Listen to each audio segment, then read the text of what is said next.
Two-time. Boys about to go down on me. You boys ready to get fucked again? You're looking at the 2025 champ. Let's not lose. The boys a lot more exposed than Andrew's scrotum. Just hoping to do good enough to not be last. Let's go. I'm ready to get hurt again. Hopefully it's only up from here. Here we go again.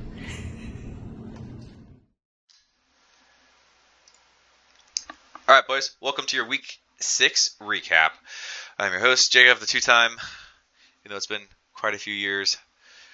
Still, forever, always have those.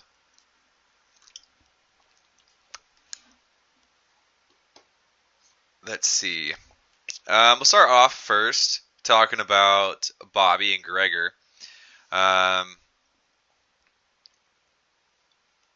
Bobby pulling off the win off the back of Rico Dowdle, really carrying Bobby's team the last couple of weeks. What a elite waiver wire pickup that was. Strong candidate for waiver wire of the year so far.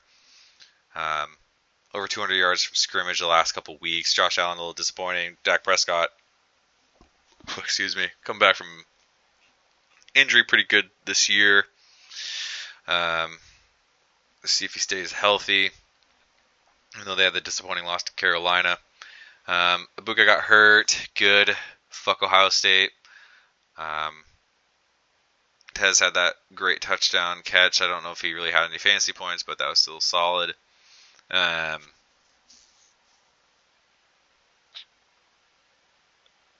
Yeah, no real misses on the bench for Bobby. A Dart outscored Josh Allen, but you're never going to start them over there. I think Josh Allen has a bye next week, so probably obviously start him next week. Okay, looking at Gregor's team, Stafford disappointing, had a lost fumble, had a low scoring win over Baltimore. Their defense really carried them. Baker looking solid, getting MVP chance. They weren't for Tez. Bijan looking like Bijan out there this year. Atlanta's kind of starting to figure things out.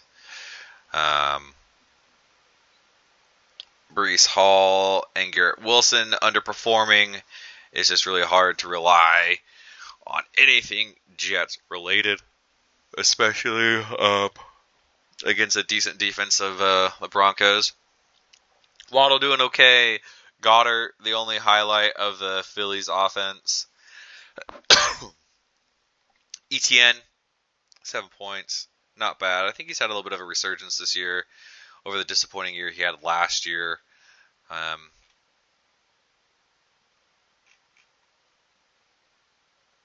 Not bad for a 7th round pick. I know I definitely looked at him at that spot. Yeah, nothing really exciting. I think he left Derrick Henry on his bench, which he's been really underperforming recently, so I kind of get it. Excuse me. Alright. Doing better. So I understand sitting him. Disappointed to have your that 2nd overall pick. I'm going to guess if you need to keep him on the bench or not. So good job, Bobby. Much needed win. I know you had a disappointing loss last week. Very close nail biter against myself.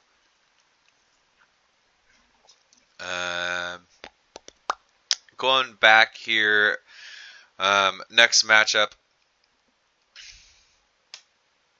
We had Zach pulling off a much needed win to avoid that 2-4 start. Matchups with the playoffs, these matchups are just so important every single week. Flacco, a lot better than Browning. Didn't turn the ball over, just consistent. Okay completion percentage, I think, there. Sam Darnold looking decent for T-Bay. Bryce Young, first 6th round pick, not looking too terrible. Wait a little while to pull the trigger on that guy. not bad. I wouldn't be too disappointed. That couple 10-point games, so 17. I would take it. I have quarterbacks to spare. My DMs are open. Jonathan Taylor, highlight of Zach's season, really carrying him to 3-3 at this point. I haven't seen how close his other matchups are. Can't remember off the top of my head, but he has just been freakish. I think, yeah, third overall. He's behind like Mahomes and probably another quarterback at this point. Really coming back from a little bit of a disappointing year last year. Already has more catches than he did last year. Danny Dimes, or Indiana Jones, I should say, is really revitalizing that Colts team, even though they had a loss. Judkins, fuck Ohio State. Kind of, I think he got hurt, or they just felt, yeah, they just didn't. That's right. Gabriel threw it like 50 times. They were just playing from behind, so unfortunate situation there. Zay Flowers really hit or miss. McConkey finally showing off that first round value.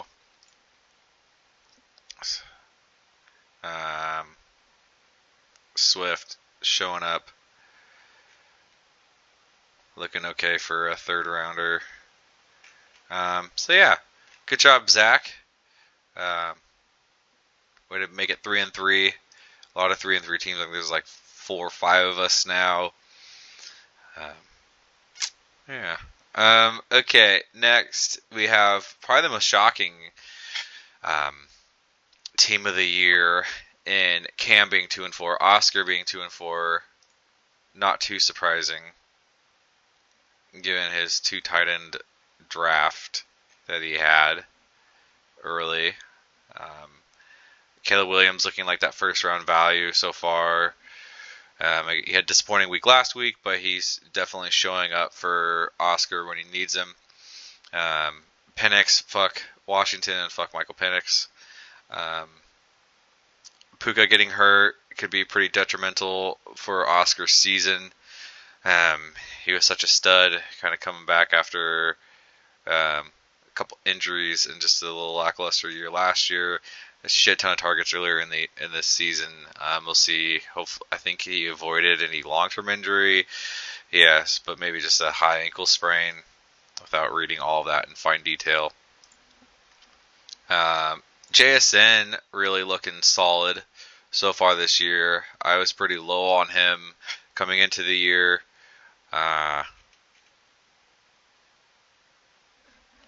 Really turning it around for Oscar there. Olave. Again, fuck Ohio State. He fucked me over last year. I should have known that Ohio State's always going to fuck me over. So fuck that guy.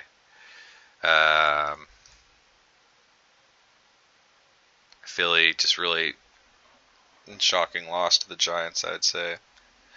Especially in that kind of fashion. Scottaboo is just a 2-year wonder at best. Drake May really paying off for Cam. Really forward thinking with that trade. Even though the first round pick, I forget who he picked. I'm sure they're not doing super great. Kenneth Walker, not doing great things. Really inconsistent so far the beginning of this year. Michael Carter, not doing great. Didn't he had that long? No, that was the other guy. That was Jim Carter that got punched. Jamar Chase looking decent with a semi-competent quarterback back there, and Denver's defense really sealing the win. I don't know why I decided not to pick them up and take New England's defense instead, but it didn't matter. Oh, and Thomas is finally catching touchdowns, so look at that. All right. Good job, Cam. Way to avoid that 1-5 start. Oscar, sorry, you're 2-4 now. Okay, Michael and Andrew. Michael finally breaking the streak, making Andrew take a couple shots, feeling a little overly confident going into that Monday night matchup. Tua seeing CTE Ghosts out there throwing 3 interceptions. Achan is not a one-year wonder like I really thought he's going to be. Jacobs, always solid, continues to do good things in Green Bay. AJ Brown, at first I really questioned this trade on Bobby's part. I see now why he made that trade. I assume Philly would turn it around at some point and have a decent year. I think I was looking at this. I don't know how far. Yeah, so he missed a 50-yarder, Cam Little. So if he would have hit that and his PAT, pretty sure Andrew would have won by like half a point. So we really missed out on a nail biter there. That would have been a classic. But you're playing Michael, so that's how things go. Scott to be left on the bench. Unfortunate. Got scared by the Tracy talk. That looks to be a thing of the past. 3 touchdowns. 110 yards from scrimmage. For Scatterboot. Love the Kenny Dillingham products there. Okay. Myself, much needed win. Come back from an 0-3 start this season. Connor 3-3 now. Mahomes is finally coming back to his MVP self. Fields is just doing what Justin Fields does. I should have known against Denver's defense that he was going to play like this, but he had the 2 decent games before this, so whatever. Montgomery, boomer bust. Pollard, my running backs suck. I don't have anything more to say than that. And St. Brown a little disappointing. Pickens looks to be rolling with CD still out. Same with Ferguson, having the touchdown reception to kind of save the week. Harrison is out with a concussion. He finally started to show a little promise, and then he gets a concussion. So I think gotta have that extra 3rd round pick for Pickens. Dicker, 5 field goals. Can't complain about that. Rams, kind of the highlight of Connor's team over here. 18 points. Really shut down Baltimore without Lamar Jackson. At least he could capitalize on him being hurt a little bit. Charbonnet disappointing. Waller looking okay out of retirement. Don't know why he was on the sidelines there at the end of that game. Jameson Williams having a boomer bust kind of season as he always does. Ridley getting hurt after I think he had like 10 targets last week in 130 yards. Chase Brown being very disappointing for a 3rd overall pick. Thank you, Connor, for taking him and not leaving me enraged. No real points left on the bench. I guess I could have started Hollywood Brown, but Chiefs receivers are just always ass. All right. That marks our week 6 recap. Going on to week 7, looking forward a little bit. This is the midway point between 6 and 7 is our halfway point here. Can't believe we're already halfway to the playoffs, but here we are. We have myself and Cam, the two times showing off against each other. Again, all these matchups are huge. Cam needs this one more than I do. It would even us out at 3 and 4. Let's take a look at what's going on here. Rashee Rice comes back from a suspension. I'm sure Ferguson will have a little bit of a touchdown regression, a little bit of a rivalry game there. So who knows what's going to happen against Dallas and Washington. Hopefully Fields bounces back a little bit against Carolina. All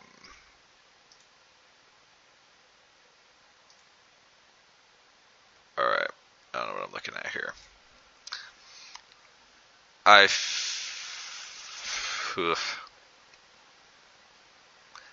think Cam continues to slide. But I've also real toss up there in this matchup. I'm gonna go with myself and a close one. Next we have Michael and Bobby.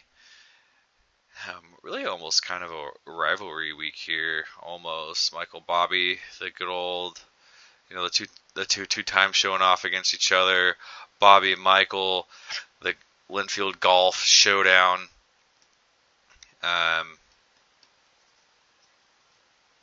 Michael's gonna win because that's just somehow what he does. And fuck Ohio State. That's really all I gotta say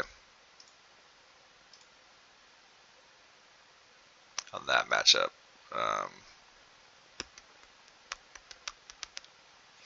Yeah, I'm sure AJ Brown's gonna have a huge week.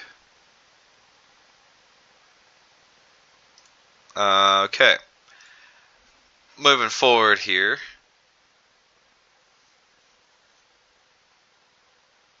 So I just got a text. Okay, moving forward here, we have Connor and T-Bay. Classic rivalry here. We have 2, 3, and 3 teams showing up. And here, Connor just looking to avoid the slide. I don't know what he's going to do with his second QB spot this week. I haven't looked at waivers quite yet at this juncture. Obviously, he has to do something. Actually, let's take a quick look.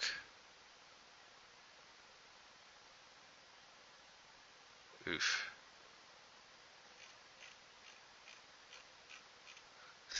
Is there really no fucking...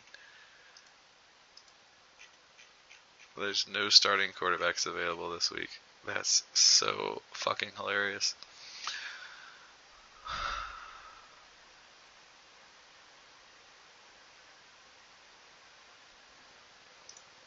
So we'll see what yeah, I guess we'll see what Connor decides to do there.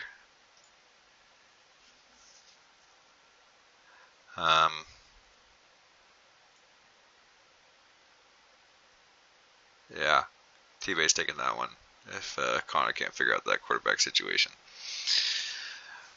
Although both teams have been rather disappointing recently, so good turning point to the season. All right, next, kind of a newcomer matchup, Oscar and Zach.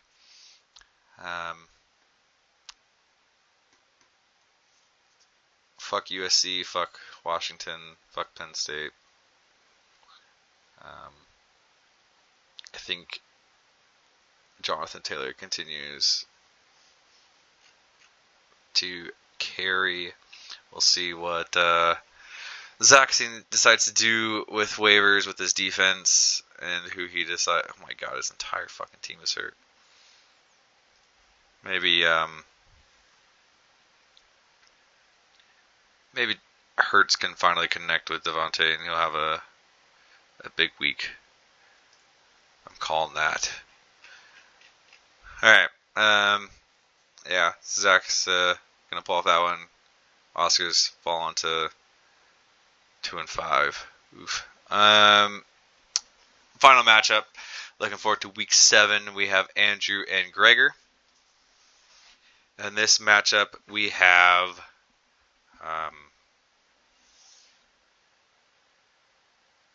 let's see, anything exciting. Let's see if Genty can continue to improve. Oh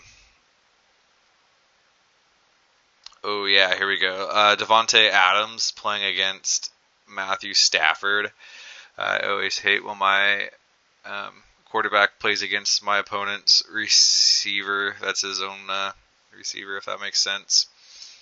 And then all these Jets players against Carolina. Who knows? I don't even know what I'm doing yet. but just too much reliance on shitty teams for Gregor's part. So I am going to call Andrew in that one. 136 for projection. Jesus Christ.